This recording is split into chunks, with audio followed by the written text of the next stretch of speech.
నమస్తే, welcome to creative media. ప్రస్తుత రోజుల్లో సాఫ్ట్వేర్ ఉద్యోగుల పరిస్థితిని కళ్ళకు కట్టినట్టు చెప్పే ప్రత్యక్ష ఉదాహరణ ఇది. విజయం అంటే హోదా కాదని, గెలుపు అంటే చేసే పనిలో సంతృప్తిని వెతుక్కోవటం అని చెప్పే కథ ఇది.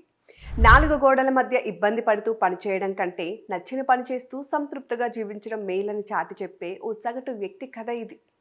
ప్రభుత్వ ఉద్యోగం నుంచి కలల కొలువైన ఐటీ ఉద్యోగానికి వెళ్ళి ఆ తర్వాత ఊబర్ డ్రైవర్గా మారి ఐటీ జాబ్తో సమానంగా సంపాదిస్తున్న శ్రీనివాసరావు అనే ఓ వ్యక్తి జీవితం ఇది. ఆ శ్రీనివాసరావు కథ గురించి చెప్తూ వికాస్ సరస్వత్ అనే ఎంటర్ప్రెన్యూర్ రైటర్ చేసిన ట్వీట్ ఇప్పుడు సోషల్ మీడియాలో వైరల్ అవుతుంది. కార్పొరేట్ కొలువల ఒత్తిడిలో నలుగుతున్న ఎంతో మందికి ఈ శ్రీనివాసరావు జీవితం ఓ పాఠంగా నిలుస్తోంది. ఇంతకీ ఎంటర్ప్రెన్యూర్ అండ్ రైటర్ వికాస్ చేసిన ట్వీట్ ఏంటో ఇప్పుడు చూసేద్దాం. ఇలాంటి ఘటనలన్నీ కేవలం బెంగళూరులోనే జరుగుతాయేమో. తమిళనాడులోని ఓ సిటీ నుంచి బెంగళూరుకు వెళ్ళడానికి నిన్న నేను ఓ ఇంటర్ సిటీ రైడ్ బుక్ చేసుకున్నా. అప్పుడే మృదువుగా మాట్లాడుతూ నిక్కచ్చిగా ఉండే ఓ డ్రైవర్ నాకు పరిచయం అయ్యాడు.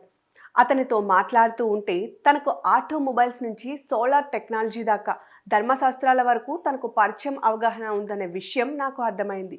దీంతో అతని గురించి తెలుసుకోవాలనే ఆసక్తి తపన నాలో కలిగింది. దీంతో అతని గురించి అడగడం మొదలుపెట్టాను. అప్పుడే తన గురించి నాకు అనేక విషయాలు తెలిసాయి. మాటల్లో నాకు తెలిసింది ఏంటంటే అతని పేరు శ్రీనివాసరావు.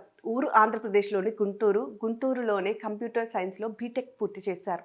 ఆ తర్వాత విశాఖపట్నం బీవీఎంసీలో మొదటిసారి ఉద్యోగంలో చేరారు. కొన్ని రోజులకే ప్రభుత్వ ఆఫీసుల్లో పని సంస్కృతి నచ్చక ఆ ఉద్యోగం వదిలేశారు. ఆ తర్వాత విశాఖ నుంచి బెంగళూరుకు చేరారు. తొలుత ఐటీ విభాగంలో, ఆ తర్వాత ఆపరేషన్స్ విభాగంలో ఉద్యోగం చేశారు. 3 ఏళ్ల క్రితం శ్రీనివాసరావు ప్రాక్టోలో తన ఉద్యోగం వదిలేశారు. వారణాసి, రాంచీ వంటి చోట్ల పోస్టింగ్ రావడంతో ఆ ఉద్యోగం మానేశారు. కోవిడ్ సమయం శ్రీనివాసరావు జీవితాన్ని మలుపు తిప్పింది. కోవిడ్ లాక్డౌన్ సమయంలో అందరూ ఇళ్లకు పరిమితమైతే శ్రీనివాసరావు మాత్రం తన కారులో స్నేహితులు, బంధువులను దూర ప్రాంతాలకు చేరవేయటంలో సహాయపడేవారు. ఇదే ఆయన జీవితాన్ని మార్చివేసింది. స్టీరింగ్ పట్టుకున్నప్పుడు కలిగిన థ్రిల్ ఆయన ఆలోచనలను మార్చివేసింది. ఆఫీసులో 4 గోడల మధ్య కూర్చోవడం కంటే ప్రపంచాన్ని చుట్టివేస్తూ నలుగురితో మాట్లాడటమే తనకు నిజమైన సంతోషం కలిగిస్తుందనే సంగతి ఆయన గ్రహించారు. దీంతో దాన్నే ఆయన తన ప్రొఫెషన్గా ఎంచుకున్నారు. శ్రీనివాసరావు ఏడాది క్రిందట సొంతంగా ఒక కారు కొనుగోలు చేశారు. ప్రస్తుతం ఊబర్ బ్లాక్ నడుపుతున్నారు.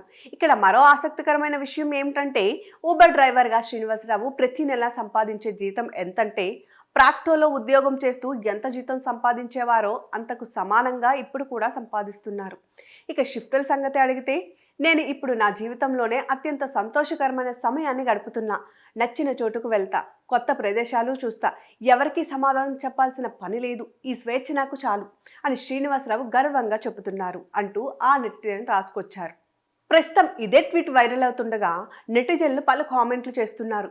కార్పొరేట్ ఉద్యోగాల ఒత్తిడిలో ఇబ్బంది పడడం కంటే నచ్చిన పని చేయటంలో ఉన్న హాయి వేరని శ్రీనివాసరావు నిరూపిస్తున్నారని కామెంట్లు చేస్తున్నారు. మరికొంతమంది సాఫ్ట్వేర్ ఉద్యోగాల కంటే ఊబర్ డ్రైవర్ల సంపాదన ఎక్కువగా ఉంది అంటూ కామెంట్లు కూడా పెడుతున్నారు. మరి దీని మీద మీరేమంటారు? మీ అభిప్రాయాన్ని కూడా ఖచ్చితంగా కామెంట్ రూపంలో పోస్ట్ చేసేయండి. Keep watching our channel.